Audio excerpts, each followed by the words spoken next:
Leilani Madden, and this is... I'm Colby Smith.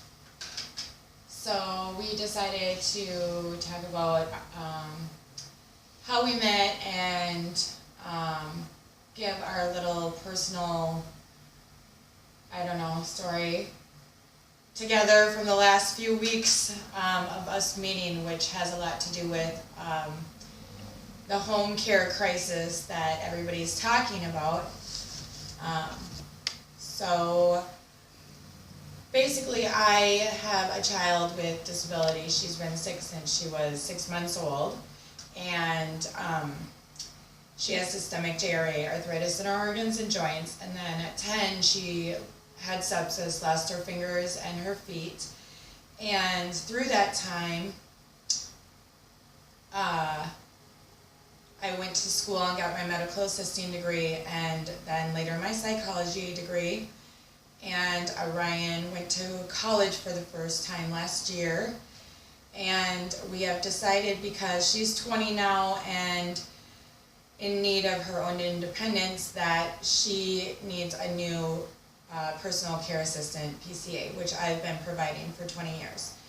And therefore now I'm free to be able to go and help other people who are suffering in ways that Orion had, and I also had, either by not having the support we needed or having to figure out how to maneuver through systems that were not always very easy to maneuver through.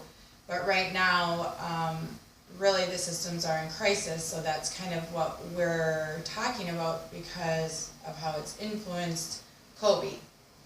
So, what, like 3 weeks ago or so, right? I would say about 3 weeks. I went on a Facebook page because somebody had added me to the page so that I could start helping put together personal care assistance with participants or people who are in need of a PCA. And I think that's the one you were on, right? Yeah, I believe it's called PCA Connections Minnesota. Okay. So Colby put a emergency alert on there, and I happened to see it. The first thing I saw after I got added was his cry for help. So, do you want to say that?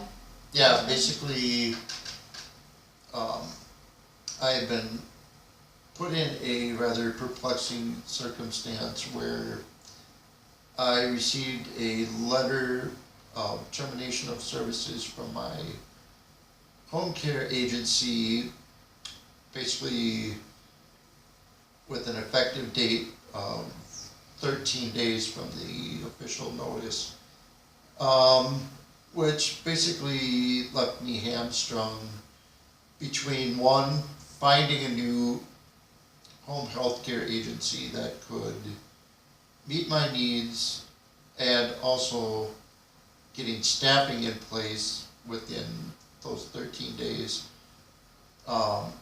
Just finding a home care agency in itself was going to be basically like a full-time job, because overwhelming. Yeah, because of the agencies that I could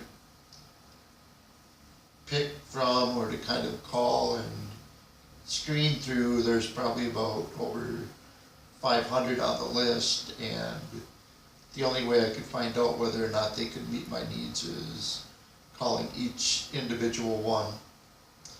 And then the other task would have been finding staffing, which within 13 days. I knew that was going to be next to impossible. So when I saw it, I was like, oh no, I know this is not going to be easy because of your circumstances, obviously, because not everybody can or is willing to provide services for you, or the ones that are at times aren't qualified. And I already knew all this because I see it in lots of different families, especially with families that have children either that are grown as an adult or whatnot, having to maneuver through the systems alone. And really, they're all in crisis right now because there are not enough supports. So I decided to help you. And because I'm a consumer support planner and I have all this experience, I figure this isn't going to be that hard. Right? We can have, almost oh, don't worry. But no, after the first time we even met, I started getting a little concerned because I thought we would just be able to call up some agencies and they'd be like, yes, no problem, we'll send somebody out to meet you. But that's not how it works. It's more like you're lucky to have us. So there's you even as a consumer are not even given quality choices of goods and services if you're looking at it from a goods and services perspective where they need to meet a standard. There's no standards. So it's very difficult to find anybody who is going to be able to provide your services because they themselves can't even find PCAs to fill the position. So the staff recruiting fell on your shoulders, but that is what you have been paying for. That was your goods and services contract that you have signed, and probably I would think the first thing on there would probably be your health and safety. So maybe we could talk a little bit about the health and safety point of view, especially with the last, only 10 days to find another agency. Yeah, basically the most perplexing thing about the 13-day notice for me was kind of more their letter for explaining why they were terminating services is because they felt that maybe I would be better served with a different agency that could meet my needs, and it didn't really explain why the termination needed to be done so quickly. Both my county case manager and myself and a social worker at Gillette each called the agency separately, trying to have them grant an extension of the termination. Did they respond? They responded, but in a very hard line. Yeah. The final decision's been made. There was no sense of compassion. Did your services change though? Did your needs change from when they started? No. So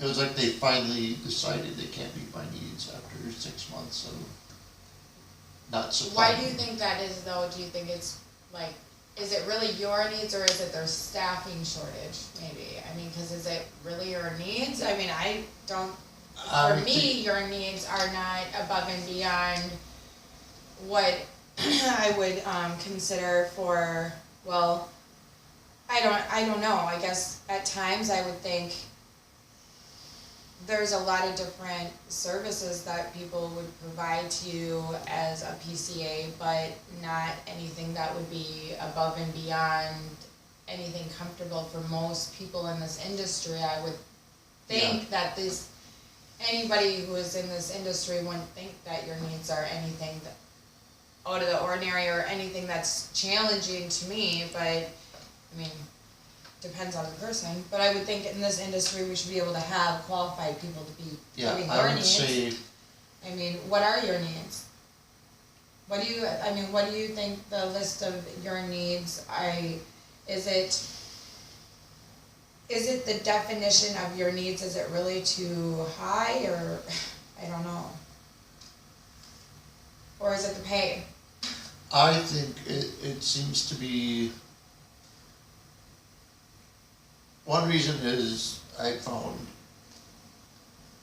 I guess basically I haven't had issues with finding people interested in working for me up until they find out how much the wage is gonna be. Right. And,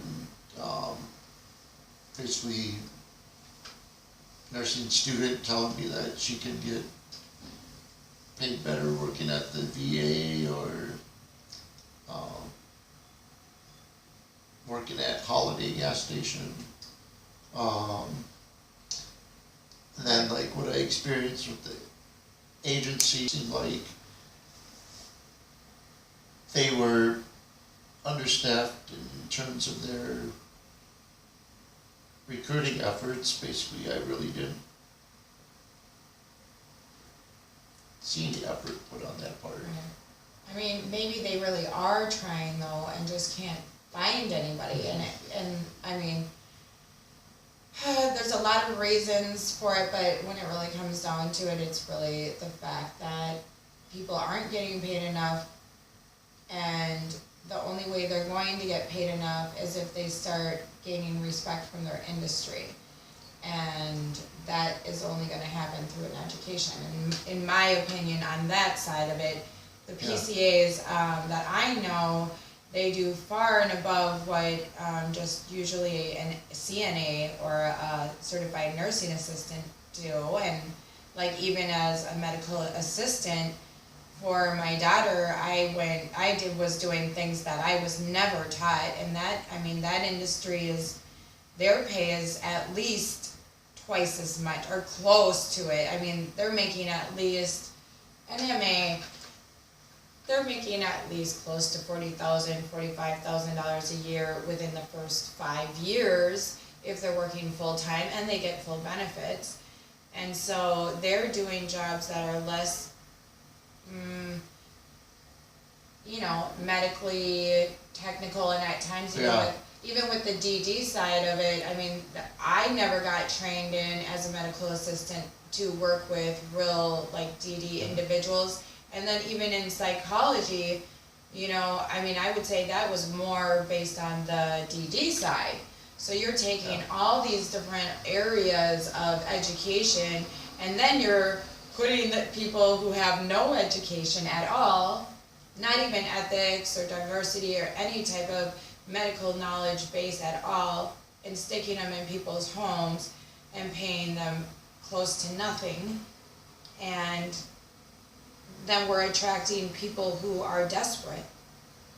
Yeah. And the ones that aren't desperate, that this is actually who they are, they're caretakers, just like all the people who work in health professionals, in clinic, in hospitals and whatnot, The thing is, they have more regulations, so they're given more respect.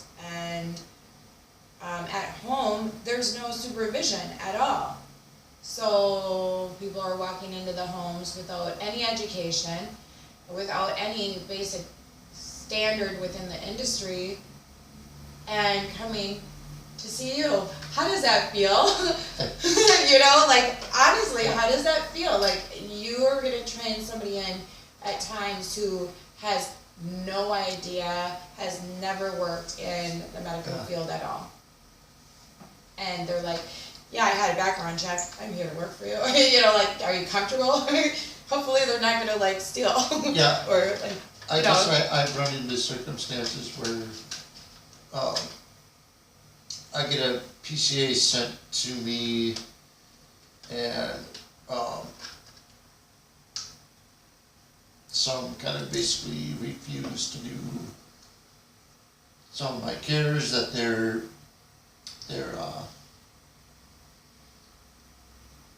hired to do, and it kind of seemed like they weren't properly informed or trained or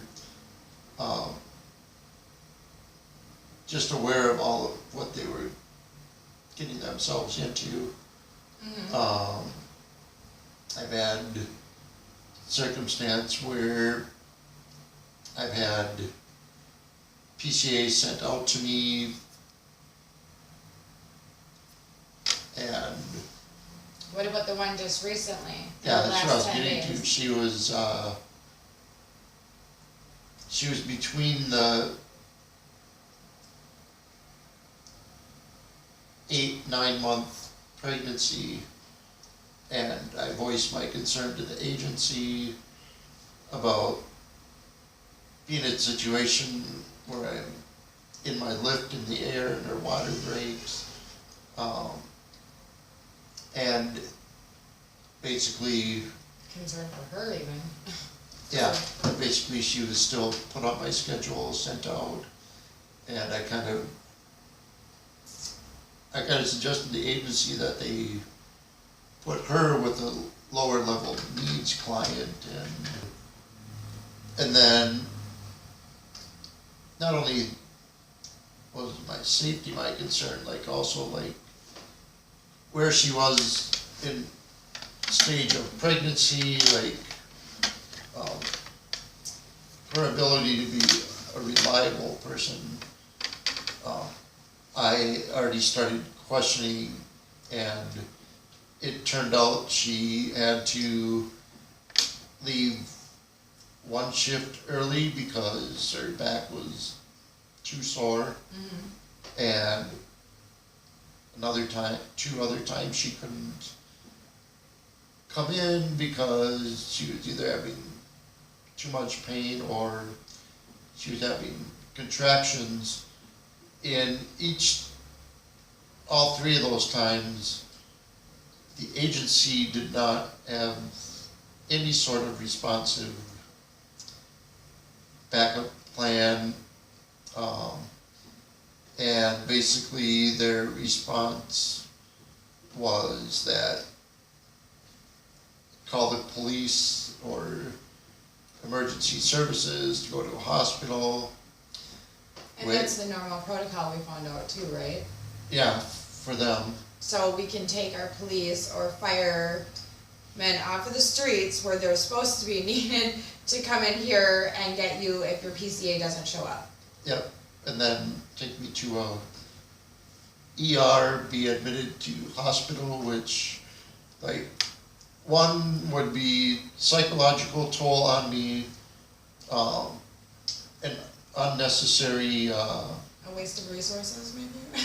well, waste of first responders' Mm-hmm. resources. And then, taxpayers are paying a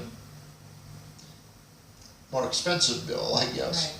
Right. And Well, that's what the agencies, a lot of them, most of them are getting grants to be able to supply you with your needs, and still, they're signing a contract with colleges. exactly, they're signing a contract with them and with you, Yeah. and they're failing both.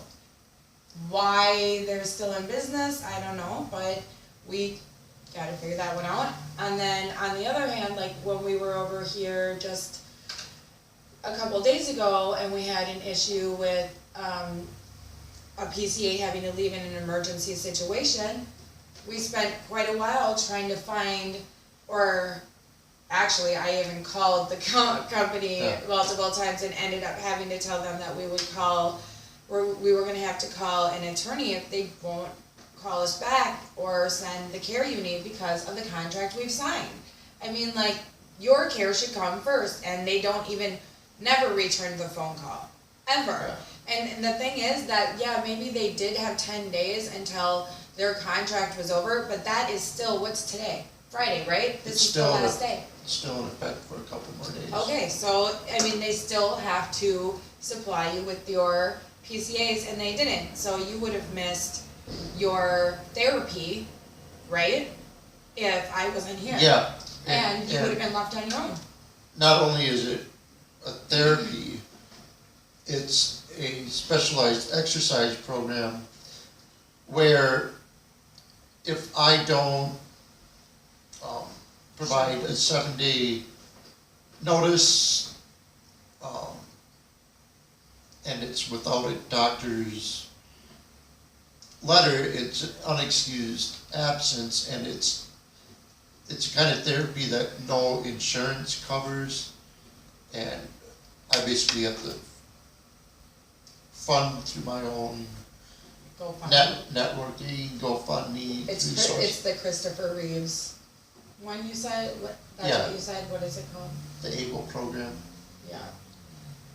So, now you could have missed the ABLE program, which is really something that you want to be able to do forever. Yeah. And you could have been kicked out of the program, that you actually helped fund Yeah. yourself. Okay. So, on that day that we were going to the Christopher Reeves Foundation, but we hadn't planned on me going. And, at like, what time, it was like 12:30 or so that we decided where, Yeah, we had to who was- decide. we were showing care, one portion of your care, Deb and I.